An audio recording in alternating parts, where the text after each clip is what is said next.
Have you ever felt it, that creeping sense that your body's just, well, betraying you as you get older? Yeah, like suddenly simple things feel harder. Exactly. Your energy kind of dwindles. Those little aches become, constant companions. And when you bring it up to someone, maybe a doctor, maybe a friend, you hear that phrase. Oh, that's just getting older. Right. So dismissive. And it's incredibly frustrating, isn't it? It really is. Well, today we're doing a deep dive into some really revolutionary research and stories that just completely challenge that idea. Flipping the script. Totally. Our mission here is to unpack the surprising truths about building muscle and burning fat after 50. Things people maybe haven't heard. Exactly. We want to reveal why a lot of what you've probably heard is not just wrong, but could actually be holding you back, or even, harming your health. Okay. Think of this as your shortcut to understanding how you can genuinely turn back the clock on strength and vitality. And to really set the stage for you, let's talk about Margaret. She's a 68-year-old grandmother, and her journey, well, it perfectly captures the frustration so many people feel. How so? Well, for 2 whole years, Margaret was really diligent. Followed all the mainstream advice out there. Like what? Long, slow walks, lifting those, incredibly light weights. The pink dumbbells? Sort of, yeah. Yeah. And trying to eat less all the time. Okay. And what happened? Instead of getting stronger or leaner, she actually ended up weaker, more tired, and, ironically, carrying more belly fat. Oh, wow. And the crucial thing here is it wasn't her fault at all. Right. It was a direct result of following advice that, while maybe well-intentioned, was just misleading. That's heartbreaking, honestly. And it's such a common story we see in these deep dives, this whole idea of taking it easy as you age. It's everywhere. It is. And our sources really hammer home how dangerous that advice can be. Seniors are often treated like they're, fragile china dolls. Gentle movements, calorie restriction. Yeah, and like Margaret found out, if you raise concerns, doctors often just shrug. That same line again. Just getting older. It sounds so harmless, but it has really serious implications for your health, your independence. It absolutely does, because it completely misses what's actually happening biologically. What is happening? So after about age 30, we naturally start to lose roughly 3 to 8% of our muscle mass per decade. Per decade. Wow. And crucially, that loss accelerates dramatically once we hit 50. Okay. But here's the really mind-blowing part, and it goes against everything we're usually told. This muscle loss is not inevitable. Not inevitable, yeah. It's not some natural decline you just have to accept. There's actually a medical term for it. Sarcopenia. Age-related loss of muscle mass and strength. Sarcopenia. Okay. And the research we dug into suggests it's, and this is a quote, killing more seniors than most cancers. What? That's staggering. It is, yet it's rarely even discussed by doctors until it's, way too late. So if that's the reality, how does the conventional advice, the taking it easy, how does that make things worse? It seems like such a cruel irony. It really is a cruel irony. See, your body is incredibly adaptable. Okay. And when you consistently do low-intensity, easy exercise, it adapts by becoming more efficient at doing that specific, easy work. Meaning you end up burning fewer calories for the same effort over time. And you build less muscle. Creates this really vicious cycle. You get weaker, you might gain weight, which then accelerates more muscle loss. Making fat loss even harder. Exactly. You're essentially training your body to be less effective at the very things you're trying to improve. Wow. It's like you're unknowingly digging yourself deeper into the hole you're trying to climb out of. That's a good way to put it. So how did Margaret finally break free? What was her aha moment? Her turning point came from kind of an unexpected source. Her nephew. Okay. He happens to be a strength coach for professional athletes. Oh, interesting. Yeah. He saw her struggling one day, I think trying to lift a heavy turkey out of the oven. Classic holiday problem. Right. And he looked at her and said, really directly at Margaret, "You're not too old to be strong. You're just training wrong." Wow. Straight to the point. Totally. In that one sentence, it just completely shifted her whole perspective. I bet. That must have been a huge revelation. So what was the secret he shared? What was the right way to train? Well, the core solution, based on the principles he used, and what our research strongly backs up, it really boils down to 2 powerful concepts. Okay. Progressive overload and compound movements. Right. Progressive overload, what does that mean exactly? It's actually pretty simple. It just means consistently challenging your muscles to do more over time. More how? Could be more weight, could be more repetitions, or even doing the movement slower, more controlled. A tougher tempo. Got it. Your muscles, see, they don't actually know your age. They don't care if you're 25 or 65. They just know stimulus. Exactly. They only respond to a sufficient, progressive, challenging, and, importantly, consistent stimulus. Okay, that makes sense. And the second part, compound movements. Right, compound movements. These are exercises that use multiple muscle groups all at the same time. Right. Think squats, deadlifts, rows, presses, the big basics. They force your entire body to work together as one powerful, integrated unit. So not just isolating one tiny muscle? Precisely. You get more bang for your buck, essentially. And one of the most, frankly, mind-blowing things for me in digging into this was the idea that seniors aren't just, maintaining. They can actually be uniquely positioned for faster muscle growth than younger people sometimes. Isn't that incredible? How is that even possible? It completely flips the script. It really does. And the science is fascinating. Mature bodies actually have several biological advantages. Such as? Well, first, there's incredible muscle memory from years and years of use. Okay. And enhanced neuromuscular coordination. Basically, a more efficient communication highway between your brain and your muscles. Better signaling. Better signaling, exactly. You also often have a more efficient protein synthesis response when you're properly stimulated. Meaning the body gets better at using protein. Yes, better at taking dietary protein and turning it into new muscle tissue. And perhaps the most intriguing detail. Go on. The MTOR pathway. Think of it as your body's master muscle building switch. Okay. It actually becomes more sensitive with age, not less. More sensitive? Seriously? Seriously. Which means when an older body gets the right kind of stimulus, like heavy resistance training, it can often have a more profound and rapid response than a younger one might. That is a genuine game changer. It explains why Margaret's transformation was so quick then. Absolutely. Her results were pretty amazing. Tell us more. What happened? She started seeing noticeable changes in her body within just 2 weeks of switching her training. 2 weeks? Yeah. And in her first year alone, get this, she gained 12 pounds of lean muscle and shed 23 pounds of fat. 12 pounds of muscle and lost 23 pounds of fat. That's incredible. It really is. And now, at age 69, she deadlifts 135 pounds. Whoa. Which, as she likes to point out, is more than her 30-year-old son. Yeah. It was a personal record for her. That's fantastic. Good for Margaret. Her story really drives home the power of this approach.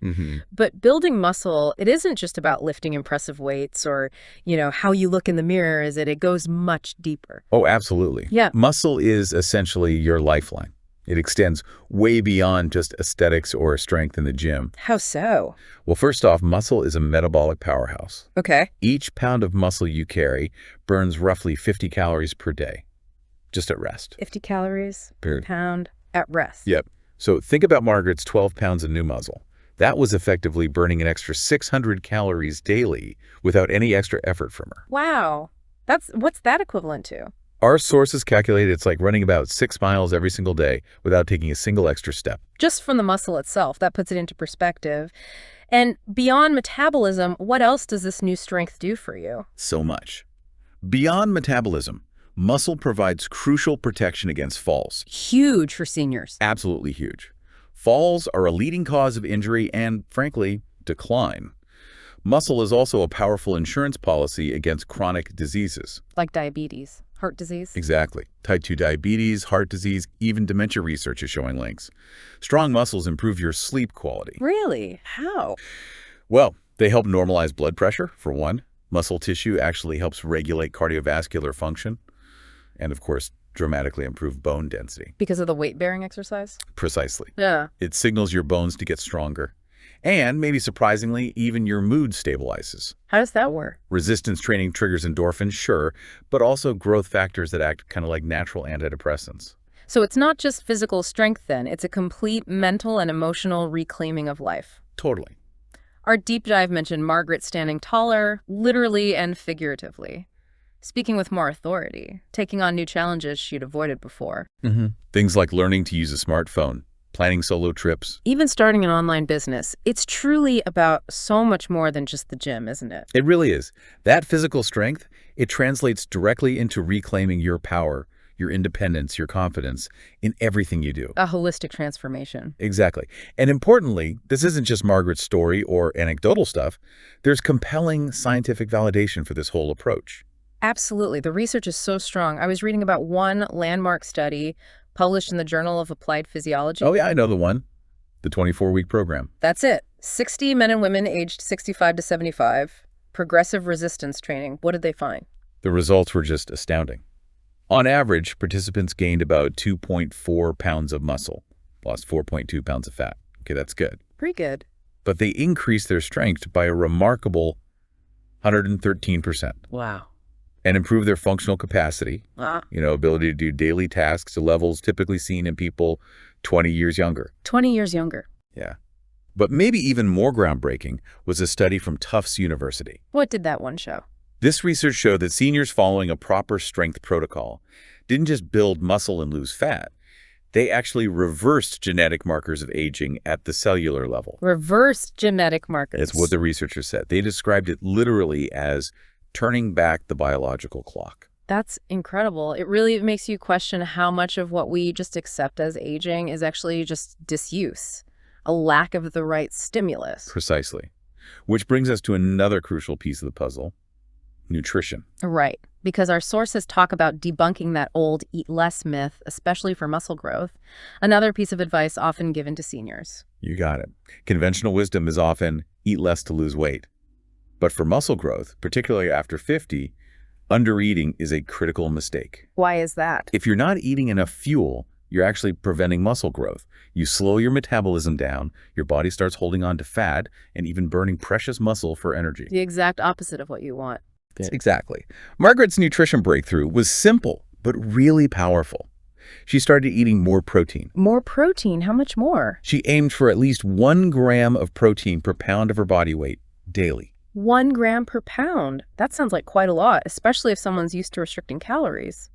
It can seem like it initially. How did she practically manage that? What did she actually eat? She found some really simple, clever tricks, like adding protein powder to her morning coffee. Oh, interesting. Yeah, including Greek yogurt with snacks, and just making sure she had a palm-sized portion of lean protein, chicken, fish, beans, whatever, with every single meal. Okay, so spreading it out. Exactly. And the remarkable thing was, within weeks, she felt more satisfied. She had more energy. And she was actually losing fat while eating more food than she had in years. Eating more, losing fat, gaining energy, that's the dream. It totally changed her relationship with food and her body. And it wasn't just the total amount of protein, though, was it? Our deep dive also stressed that timing matters. Yes, very much so. Timing is key. Margaret learned to consume about 25 to 30 grams of high-quality protein within roughly 2 hours after each workout. Why then, specifically? Because that's when your muscles are most receptive to nutrients. They're primed for repair and growth. It's like giving them the crucial building blocks right when they need them most. Accelerates muscle growth and recovery. Makes sense. So if Margaret's story isn't just a one-off, if it really is a blueprint for you, the listener, what does that transformation actually look like day to day? Our sources summed it up nicely. It required consistency rather than perfection. That's such an important point. Just 3 times a week, 45 minutes, that seems really manageable for most people. It absolutely is. And for you listening, wanting to maybe start this journey, there are tangible first steps you can take right now, right at home. Like what? Where should someone begin? You can start with those compound movements we talked about. Think about squats. Yeah. Just sitting back into a sturdy chair and standing up again without using your hands. Okay, a bodyweight squat, essentially. Exactly. Progress to doing push-ups against a wall. Then maybe on an incline, like a countertop. Eventually, maybe full push-ups on the floor. And pulling movements. Yeah, incorporate pulling. Seated rows using resistance bands are great. Or even just simple carrying movements. Farmer's walks, carrying heavy grocery bags across the room. Using everyday activities. Right. The absolute key, always, is that progressive challenge. Getting a little stronger, doing a little more over time. And the nutrition part. Definitely prioritize protein. Aim for that 25-30 grams with every meal if you can. Choose protein-rich snacks. And importantly, don't be afraid to eat enough food to fuel your recovery and your muscle growth. You need that energy. Right. Not under-eating. And how should you measure progress? We're often so fixated on the number on the scale. Yeah. And what you can do. Can you lift the groceries easier? Climb the stairs without getting breathless, play with grandkids longer. Ah, functional improvements. Exactly. The real victory here isn't just about fitting into smaller clothes, although that might happen. It's about living life on your terms. More energy, more independence, more confidence. That's the goal. This whole deep dive has really driven home that the limitations we often just accept as getting older, they're often actually choices. Choices about how we train, how we nourish our bodies, or how we don't. Yeah. Margaret's story and the science behind it proves it's never too late. Never too late to transform your body, your health, your whole life. The secret isn't really a secret anymore. Not at all. It's out there. It's basically a choice now, and that choice is yours to make. A challenge, really. It is. Challenge yourself to stop accepting limitations that maybe don't have to exist. Commit to being strong, healthy, vibrant, regardless of the year you were born. Your future self, the one who wants to live fully, well, that self is depending on the decisions you make right now to reclaim that power.